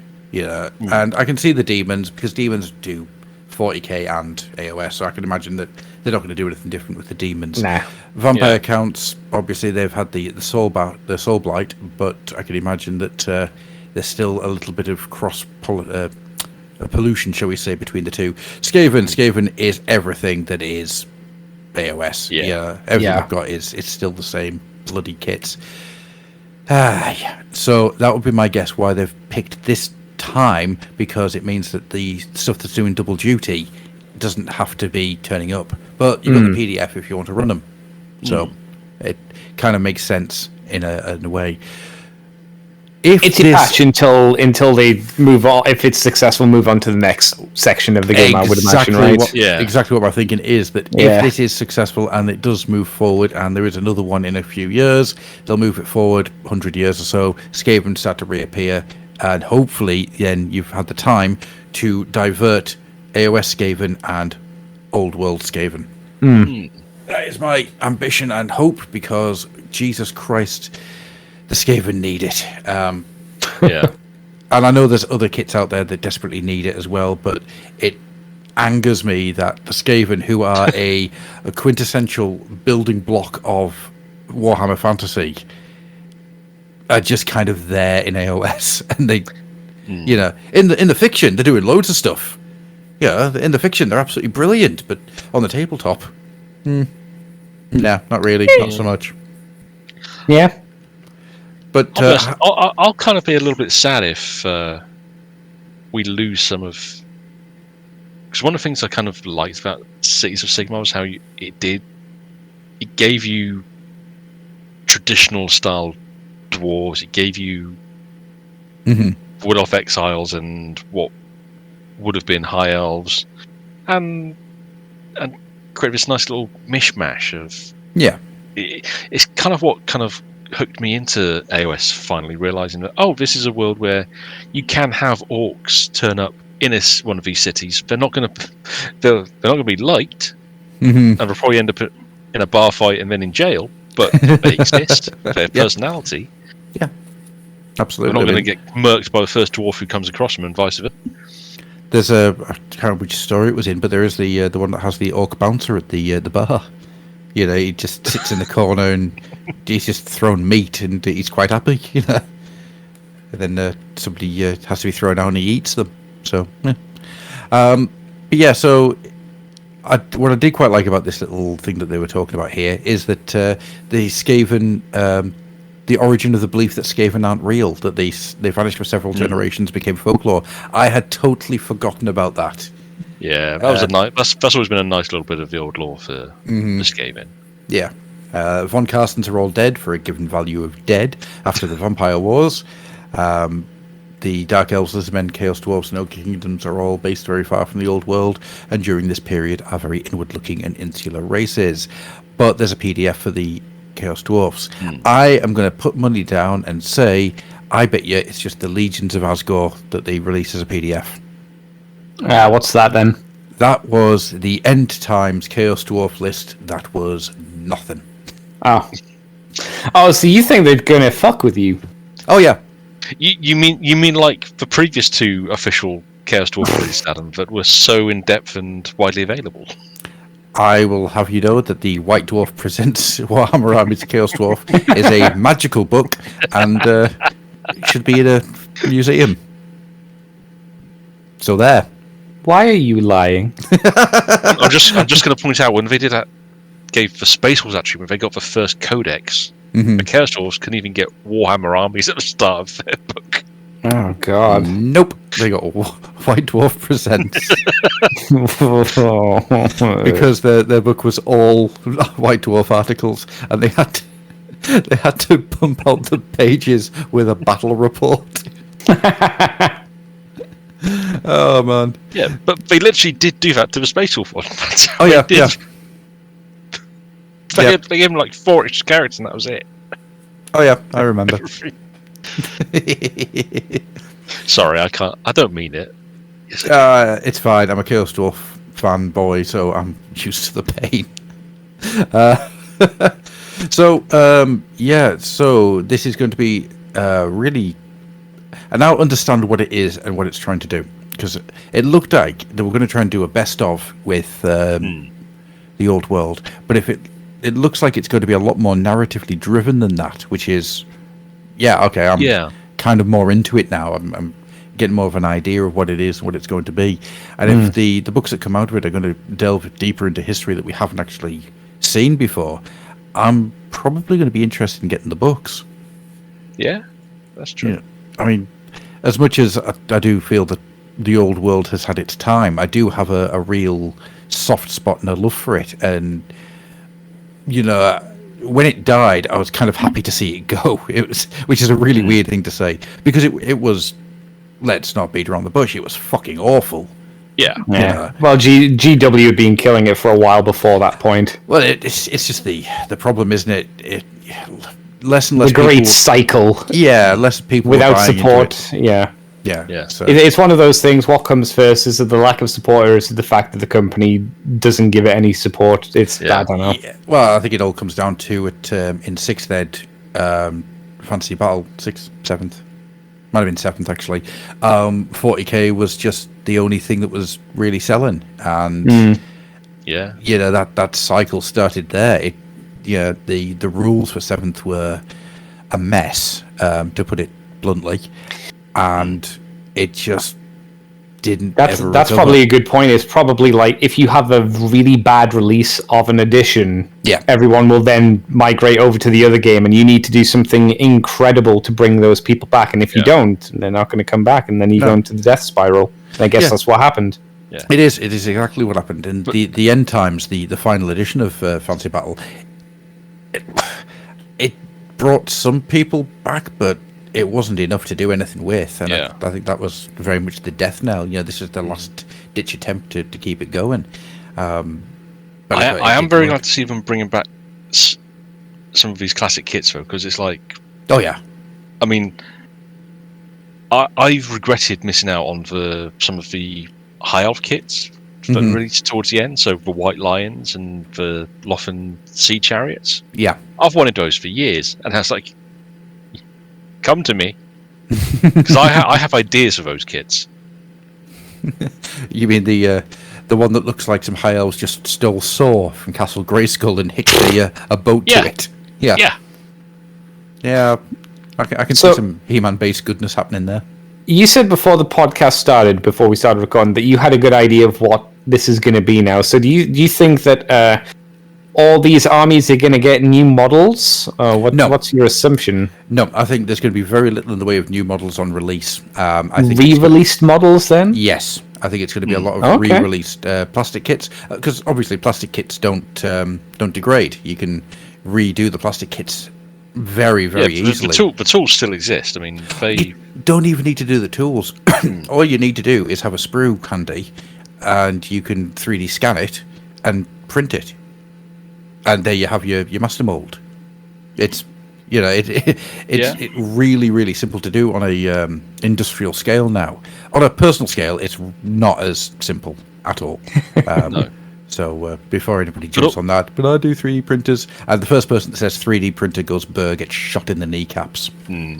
That's a sentence that really does my tits in. Well, the thing is, what people forget is that a lot of the Warhammer kits from basically 2010 through to the end of the old world were when they kind of started shifting over to CAD design anyway. So they were they have a uniformity that you didn't get from a free up. Yeah, Scaled down. So, and you can see in how the sprue layouts and everything changed and they evolved very easily. I mean, it's only really, I'd probably say the only kits they're going to be releasing for the old world that wouldn't be to that sort of standard would be the Bretonnian Knights of the Realm kit. Mm-hmm. Although I do think that their peasant kit is still one of their best infantry sets they've done. Yeah. The Orcs and Goblins, because they never changed those kits ever. not after they updated them for what was it, fifth? Yeah. No, 6th edition. No, yeah, 6th edition, because 5th was Lizardmen and Brets. Yeah, I'm always an edition behind in my head. It's really weird. But yeah, absolutely. Empire's a weird one because I'll be honest, I have all 3 generations of the Empire plastics. Mm-hmm. I bought oodles of the original boxes, especially when they did their big clearance sale in 2000. I've got the ones that we brought out for that 6th edition box, which has some of my favourite spearmen, and especially the riflemen are brilliant. And then I think it was the 7th edition revamp, which took them a little too far fantasy for my taste. Yeah. A little too barefoot, hard scratch infantry when I thought they should look a little bit more professional. So, but still very good kits fundamentally. There's nothing actually wrong with those. No. And I mean, we know they're doing some new stuff for Bretts and some new stuff for the Tomb Kings. But those ranges both had stuff that doesn't really. There's not a lot in there that needs replacing. No. I know Tomb Guards definitely do, because they're metal. That's probably something they'll get around to, replace everything that was once metal to being plastic. Yeah. Because wasn't most of the Tomb Kings range metal? Because I remember looking on eBay and I kept seeing a lot of not plastic. The characters, the Tomb Guard, and I think what was it? The heavy infantry they had? The large base infantry they had? The Anubis warrior types? I think they were metal. Yeah. Okay. What about the the Bone Giant was metal as well. What about the guys that ride on the snakes and the necro knights or whatever they're called? You know the ones I mean? Oh yes, I do. Yeah, they were metal as well. Yeah. They have got chunks that would need redoing in plastic. Yeah, wasn't the big it wasn't a camel thing. It had like Sphinx. 2 giant legs. Yeah, a big sphinx thing. That was probably That was metal. plastic, wasn't it? Was it? What about Scorpion? Scorpion was metal. Okay, so it sounds like there's definitely a lot. They had a weird thing with the scaling of the Tomb Kings where they did make that Sphinx kit kind of like a linchpin of that particular release in terms of showcase. Okay. Because a lot of their plastics were still older release, especially for Skeleton Warriors. Bring back that kit. Which one? Skeletons. The original Skeleton Warrior plastic kit. The Oh, Tomb the Kings old one, or skeleton. the No, which I one? want, The old one. I want the Skeleton Horde. I want that back. Oh my god. With the bone chariot. And the happy horses. Well, I mean, in theory, they would still have the machine for tooling for those. I think that tooling will be long broken. Or lost if it's Hasbro. Yeah. Well, I mean, look what happened to all of the G1. They've just tools. gone. Well, no, somehow. they're all part of the Hong Kong airport. Are they? That's where they went. Oh yeah. They all got used in the metal of the Hong Kong airport, because the Hong Kong airport juts out into the sea, doesn't it? Well, yeah, Kai Tak Airport does. That's, The other one, they just built it on an island and joined the island to the mainland. Yeah, that's where the tooling for a lot of the G1 toys went. Melted down and turned into parts of an airport. Amazing. But yeah, I mean, there's the Tomb Kings actually is a really weird one when you think about it, because there is a lot of lead that needs to be replaced, and they can't do it in Finecast, can they? I mean, they could, but Jesus, don't. Yeah, just don't. Yeah, don't. No. You know, I'm thinking of like metals for the orcs, and outside of some characters, I don't think there was a lot of metal in the orcs at that. Not towards the end, no. Weren't the Boar Boys, at least the riders, weren't the Boar Boy riders metal? No, that's one plastic No, kit. no. Yeah. Oh, okay. They had been metal, but they changed those. Ah, okay. Okay. Yeah, because it used to be the old-fashioned plastic boars that they. I mean, looking at the picture on the site, you've got the old boars in the background, and my heart just swells with joy. Little piggies. Those boars were great. Oh, I just want to be able to buy sprues of those boars again. Let's be honest. I wanted so badly just to have nothing but those boars when I was like really young. I wanted to have loads of boars and just nothing else, because they're just adorable. Would you have had the boars riding the boars? Yes, I would have had a boar, a centaur that had the body of a boar and the body of a boar.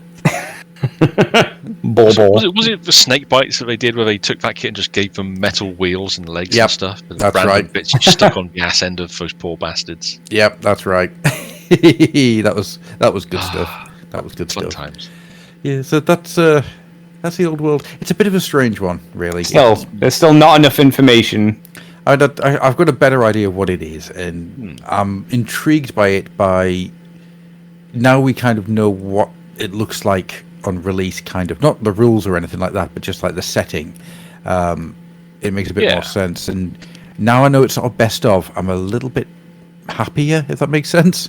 I kept hearing conflicting info. That some people think there is going to be a starter box set that has the two armies fighting off against each other, and some people say there's not.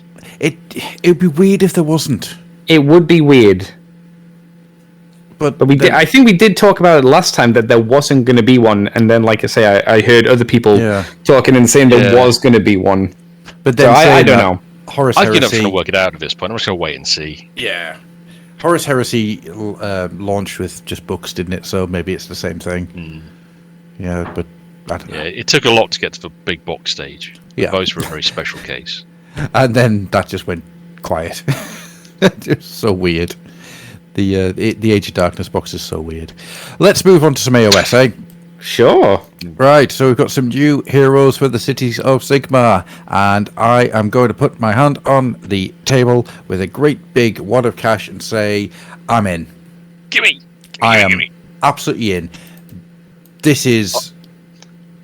I didn't honestly think that a Cities of Sigmar army would be something that I would become interested in. And, oh my god, I don't know who I like better. the old man with his big old hammer or young man with his big old double dueling hand cannons. Jesus Christ. But it's the options. You have 3 distinct ethnicities for the heads. Yep.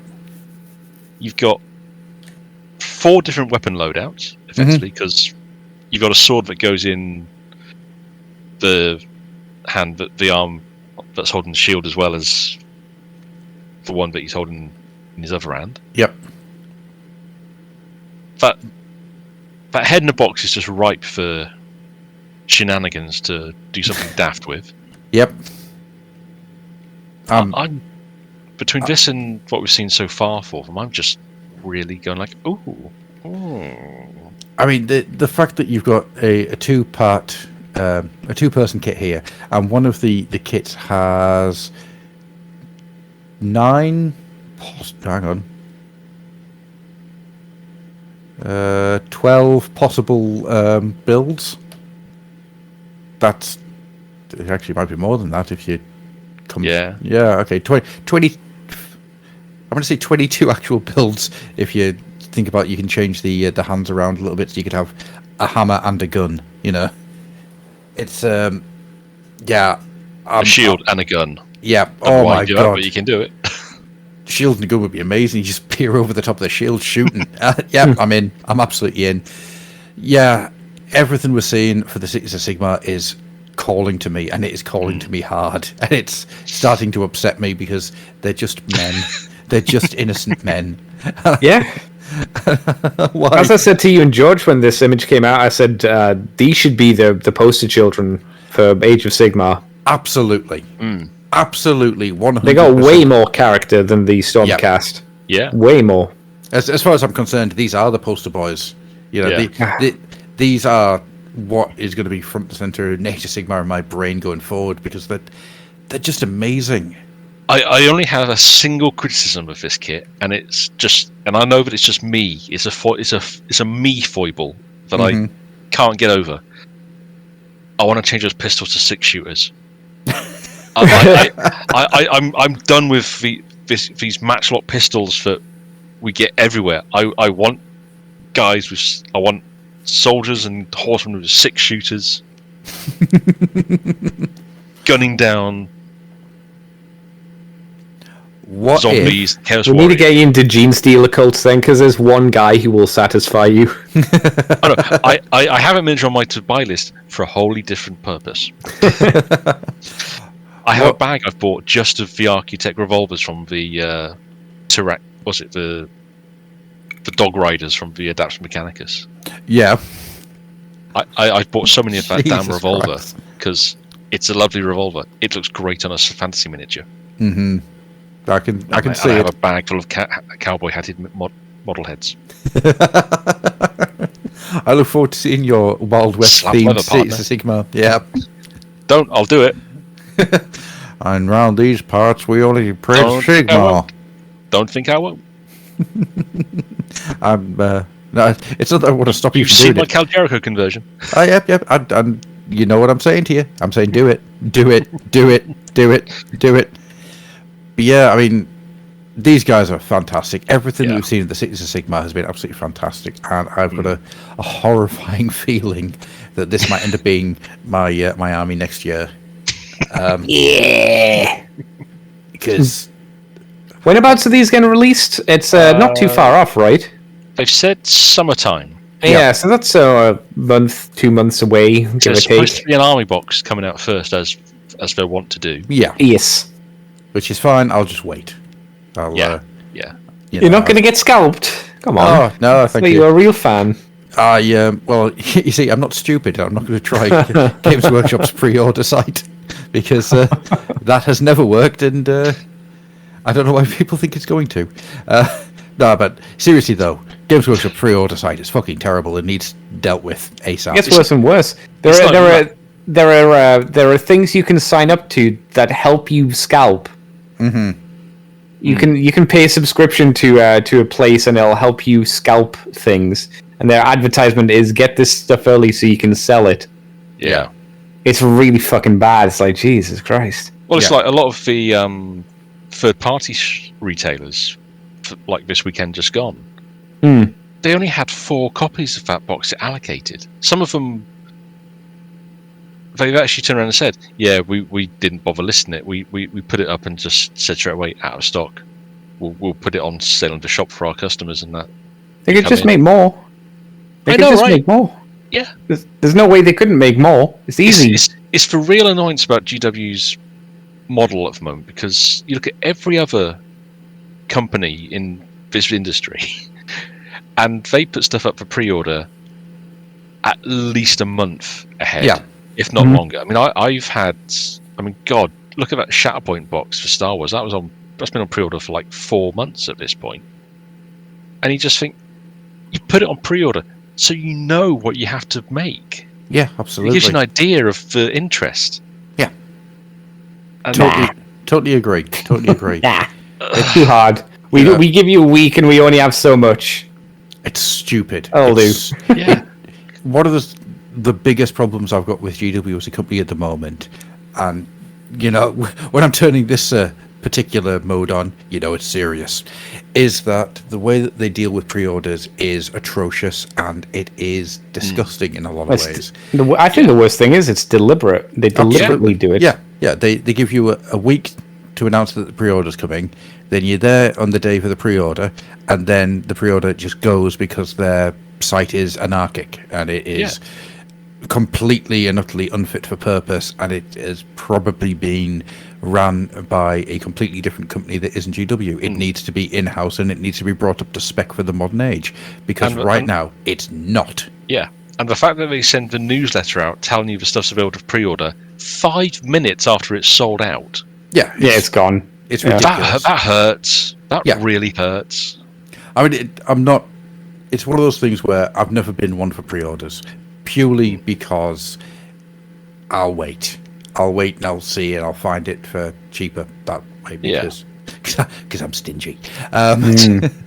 Because weird things like a 3-year-old take all of my money. Yeah. But you're absolutely right. Pre-orders should be there to gauge interest and to gauge an idea of what you should be doing at launch. A week before release is not gauging interest, because everything is there and made and ready. Yeah. So why even bother doing the pre-order? Why not just send it out to stores? Exactly. Yeah.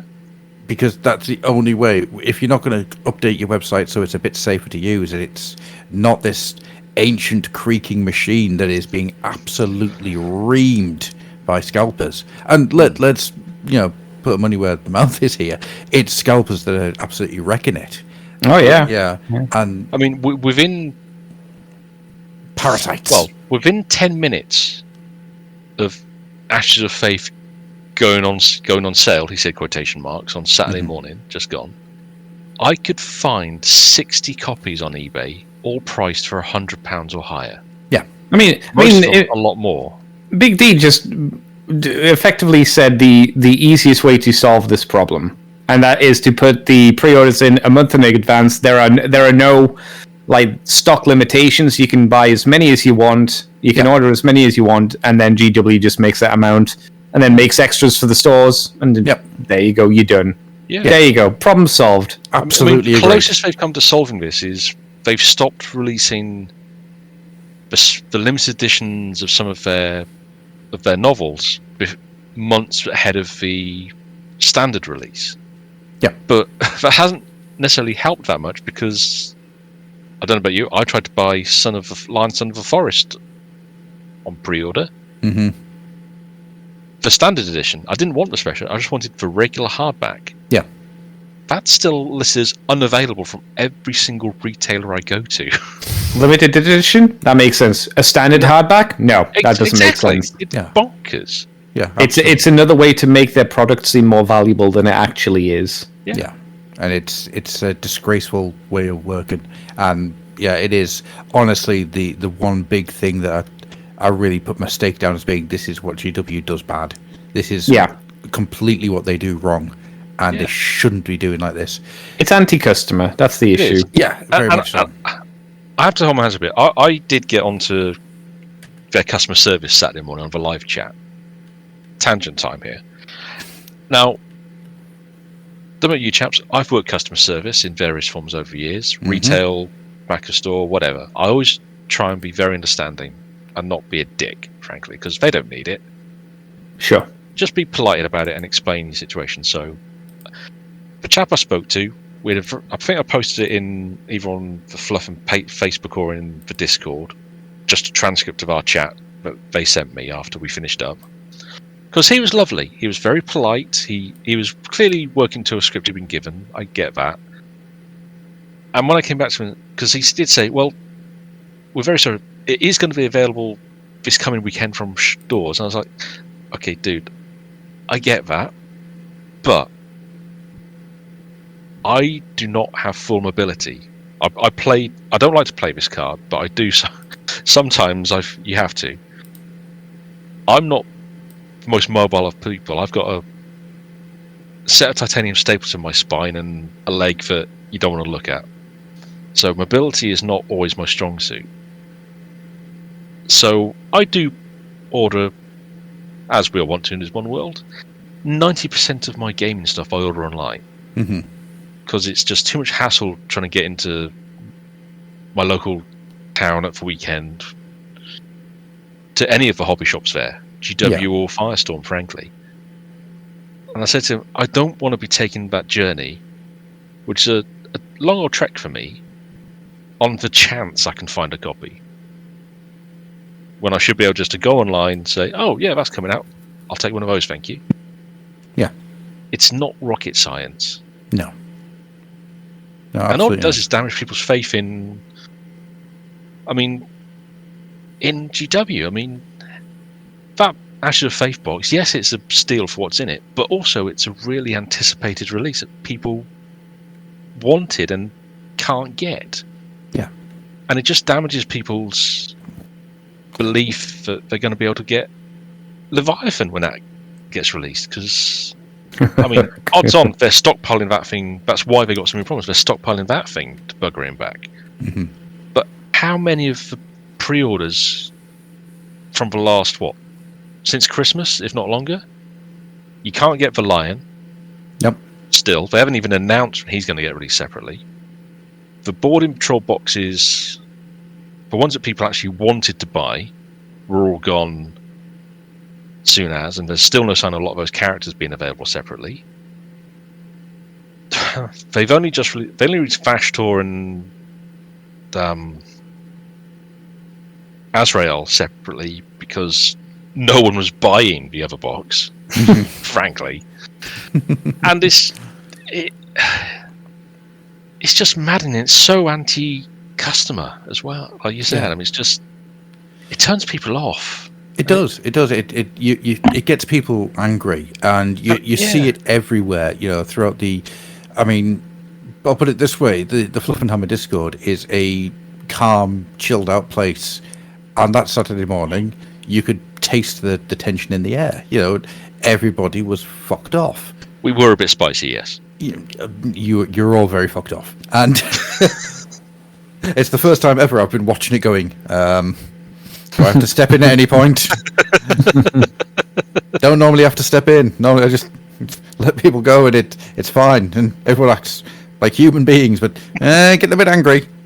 All right, it's okay. You've all done what I've always been proud of you guys doing, and just gone, fuck, and then made jokes about it. We just needed to vent somewhere. Absolutely. In a safe space. Yeah, absolutely. And it was all good. But yeah, I mean, it's ridiculous. The thing that annoys me is they fixed this.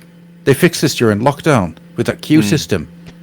And I know people didn't like it, but it worked. Yes. So why is that not still being used? It's boggling. It's absolutely mind-bendingly boggling. That And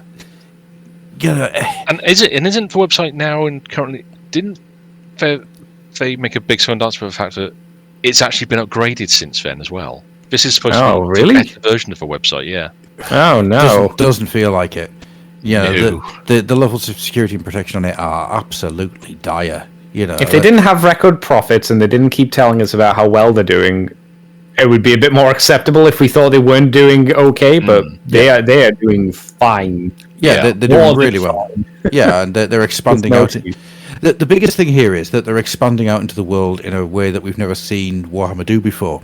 And it's getting bigger and more people are getting into it and there's more interest and there's more things from outside the tabletop that are starting to happen. You've got, say, right, hypothetical situation time. You've got somebody that comes in from the games, like the computer games, or even, if it ever happens, the Amazon TV series. Yeah. And they go, you know what, I'm actually interested in this 11th edition 40k that's about to hit. And I will go and buy this. Oh, it's on pre-order this weekend. Sweet. And you've never done this before. You've never actually done tabletop before. This is your first attempt. And you can't buy it because within 2.5 minutes it's sold out because of scalpers. What's Yeah. going to happen? You're going to go, oh, well, fuck me then. Yep. Absolutely. You know, you're damaging all the good work you're doing in getting this stuff out into the world. It needs to be fixed. It desperately... Anything else that I have levied at Games Workshop over the last couple of years it pales in comparison to how important it is that you get this fixed. It is insane. It is ridiculous. It is stupid is the word I'd use. It's absolutely stupid.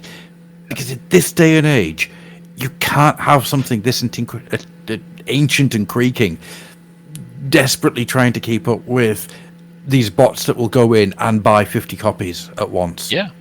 You know? And let's be honest, it is the only company that I'm aware of that has these problems and isn't dealing with it. Yeah. Is Games Workshop. That has even a slightest chance of this happening. They have ways around it. Absolutely. It's insane. It's absolutely let's see. goddamn insane. Hasbro Pulse, they limit the number of items of an item you can order. Step one. And also, they've got several hoops you have to leap through to even buy something on their site. Which is actually quite refreshing, because you can't just go, order it. Even if you've logged into your account, you have to jump for about 4 steps. Yeah. Amazon is Amazon and just does stuff to stop you. Someday I might try and tell you about my issues trying to find certain gunpla kits over the years, but that's a different story entirely. But still, it's just disappointing. That's what it's disappointing. So with that little rant out of the way, and because we've now suffered a catastrophic microphone failure, we're going to start drawing this to a close. As the end of my microphone just literally fell out, and I'm going to have to look at that to work out why. So, Andy, can you tell the people at home where they can find you if indeed they wish to stalk you from afar and near or from over there? You can find me on Twitter, Twitch, and YouTube as Decayed Andy, a Rotten Corpse boy rather than 10-year period boy. You can also find me on Moonbase 2 podcast in lots of different areas. Just type in Moonbase 2 Transformers podcast and you'll find me and Mikey where we talk about Transformers each and every week. Yay! Hey! Hey!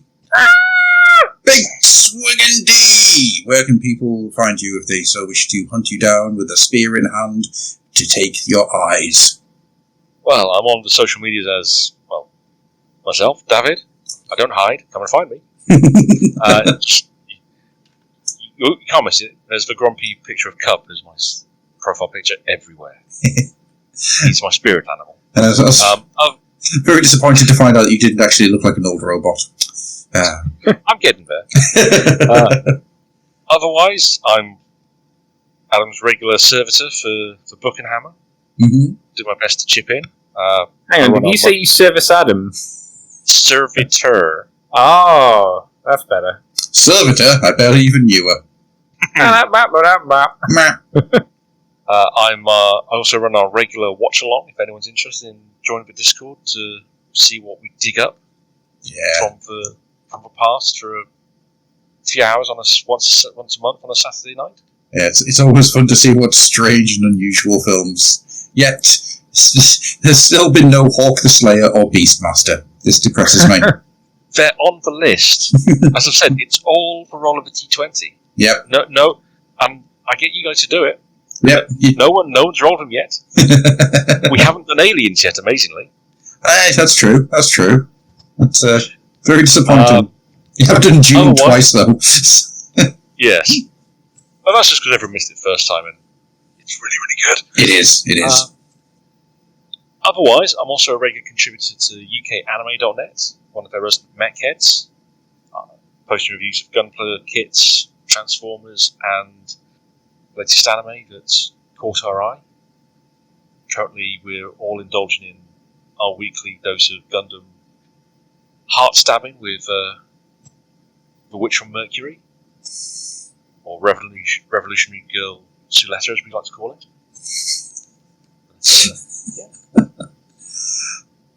Trust me, it's a bonkers show so far. It's doing all the stuff a Gundam should do, but there are people coming in who don't know what to expect, and it's delightful to see their reactions each week. If it doesn't have a windmill, I'm not interested. That's fair. Do you remember, wasn't there a Gundam series that was basically like Digimon? Where there was like little Gundams that you fought in schools? Build fight. Yeah. Fight. I thought it was something like that. Yes.